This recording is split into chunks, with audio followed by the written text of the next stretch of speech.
Magandang araw sa inyo mga kamoto parts. Meron po tayong magneto ngayon ng Honda Wave 125. Itong model po na to ay 2002 hanggang 2005 Honda Wave S Digital po. Meron din tayong isang klase na magneto. Ito naman ang 2007 na model hanggang 2013.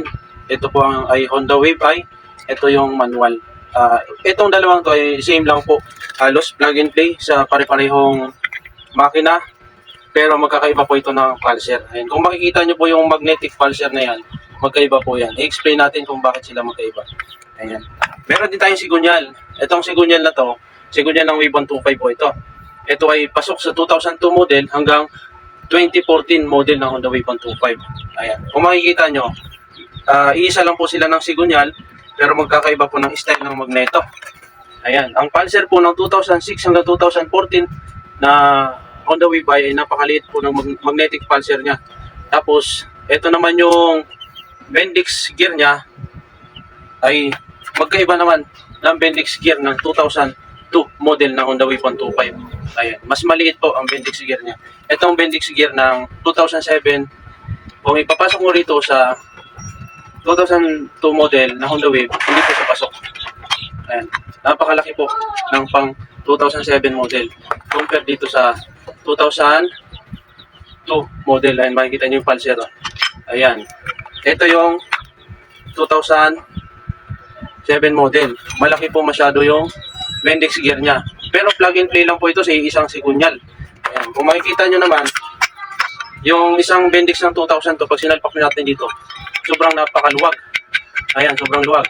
Hindi siya compatible. Kung magpapalit kayo ng magneto, kahit anong magneto pwede nung gamitin, kailangan kasama Bendix gear ang papalitan nyo. Ayan. Kasama ang Bendix gear na papalitan nyo. Plug and play lang din po ito sa mga Honda Wave. Kung makikita nyo din dito, sa sigunyal, ayan.